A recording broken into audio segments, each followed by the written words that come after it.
You got a powerful right arm there, kiddo. It's kind of the last thing I thought I'd ever do, actually. Rocksteady Boxing started back in 2006 in Indianapolis. The county prosecutor had got early onset Parkinson's diagnosis, and he wanted to do something about it. And he started doing his own boxing training because he heard that physical fitness, rigorous physical fitness, would help slow the process down of Parkinson's. And he finally formed what he called Rocksteady Boxing. Give me a woohoo. Woohoo! There you go, good man. It combines a lot of different things. It combines elements of balance, speed, agility, power, quick reflexes, good footwork, handwork, a whole bunch of different things that come with it. And work on your balance. Think about balance right over your feet. And it's like forced muscle movement, where you have to do the work in order for anything to happen. So it's really good for Parkinson's. I like those punches. Well, I've been diagnosed with Parkinson's probably about 3.5 years now. And the first question that came to my wife's mind and my mind is, you know, what's the life expectancy of it? And the doctor told us, well, the life expectancy can be about the same as anybody else, but they didn't tell us, you know, about the quality of life we're going to have. And it's going to get worse. Left, right, okay, left, right. Nice, hands up. Good. I've seen quite a bit of progress. Joe said he's seen progress in what I do. I feel like I can function better. So, oh yeah, I noticed improvement. My wife noticed improvement. My family noticed improvement. It's just good for us. My father had it, and my grandfather had it, and my brother was developing it. Well, I've regained some muscles, actually, especially in my arms. My arms were very weak, and I didn't realize that until I started coming here. And so I feel like I've gained some arm strength, and I also think I've gained a little better balance and so forth. Your front leg's the first one to move, followed by your back leg. You know, we're going through hell, you know, having this disease, and not just us, the family and everybody. But boy, if we work at it, we can survive with the quality of life I want. We are fighters. We are fighters. We are ready. We are ready. We are courageous. We are courageous. We are rock steady. Yay!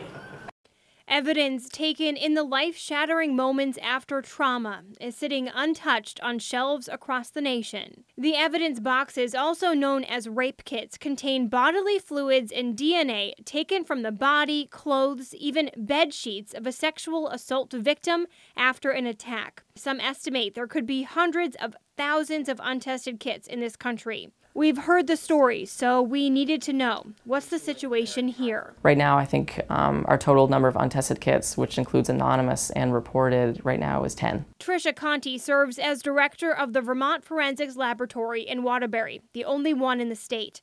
After evidence is taken at a hospital, police in Vermont bring it to this lab for testing.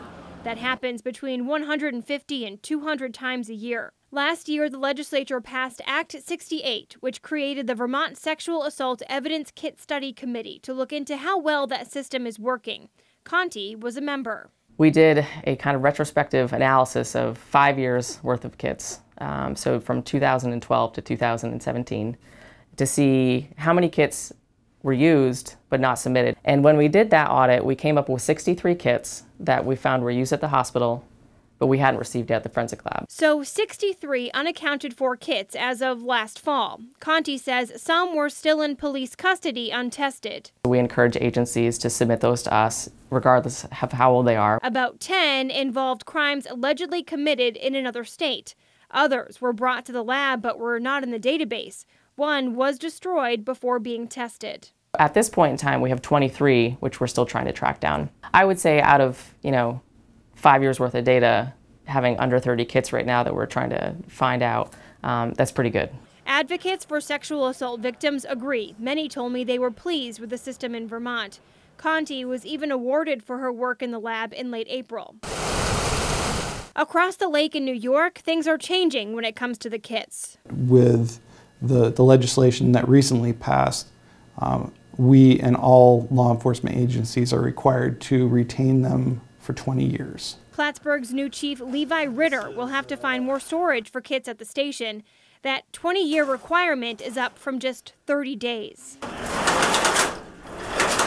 It probably won't be a short-term problem, and it's really not a problem. It's just finding more ways, more storage space. That is something that we have identified that we will have to at least accommodate. We may not have to in all cases, but we'll have to have a secure refrigeration unit. New state legislation also requires the victim be notified before their kit is destroyed. We do not currently have, nor am I aware of us ever having a backlog of these kits, untested kits. Not so in New Hampshire. I was told there is a 4-month backlog at the New Hampshire State Police Forensic Laboratory, which is as many as 70 kits.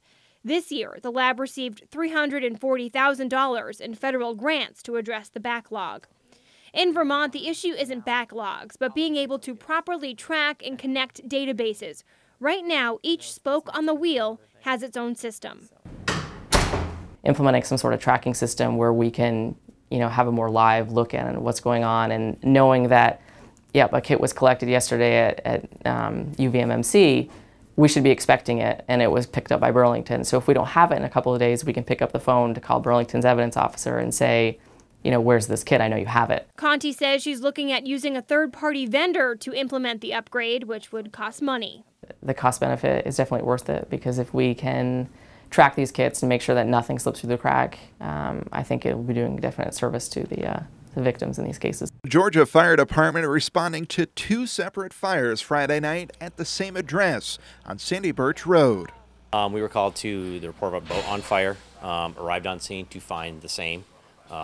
Landowner had partially had it already out for us using his own equipment.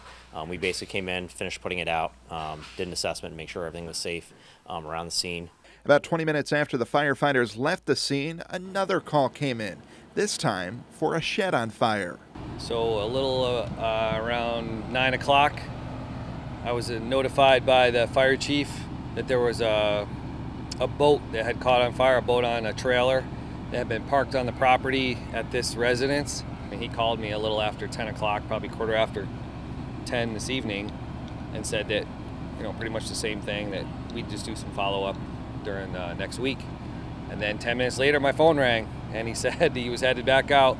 This was the 5th fire Vermont State Police have been called to at the property to investigate. This particular property, I believe in the last 18 months, we've had 4 or 5 fires here. There have been a boat, a car, there was a shed, this other shed, that other boat tonight. So 2 fires tonight and 3 in the last, I think, 18. So a total of 5. State police are considering all the fires suspicious and believe they are connected. For someone to have 1 fire in their life, that's traumatic enough and significant. But once people have 2 or 3, this is really a big deal. And then you get a pattern, and it's a lot. The issue of trade, Stacey, is certainly on the minds of leaders across the country, including right here in the Northeast and Eastern Canada. The crowds here, they've been phenomenal, Mike. You had a chance to check out some of the rides and the food, yeah? Absolutely, yeah. The sun's still up over the horizon just a little bit, but the Ferris wheel back behind us with those LEDs on already in full nighttime mode. Probably the rest of the expo grounds are going to be likewise in full nighttime mode pretty soon. Now, the lake level out here right now, you can see behind me, it is washed over the walkway here. Many runners have tried to, get by here. This is a common running area, and they've had to turn around because the lake is now over the sidewalk here. Definitely kind of pushing in. Some of the wind is starting to push the water in. The docks over on this side, they are very high, and you can see all the way through that walkway and then onto the Lake Champlain ferry dock over there. It is flooded. So we have an active situation here. Still some snow up in the mountains to melt out, so we are not done with this situation quite yet. Live here in Burlington, Haley Boulay, Local 22 News.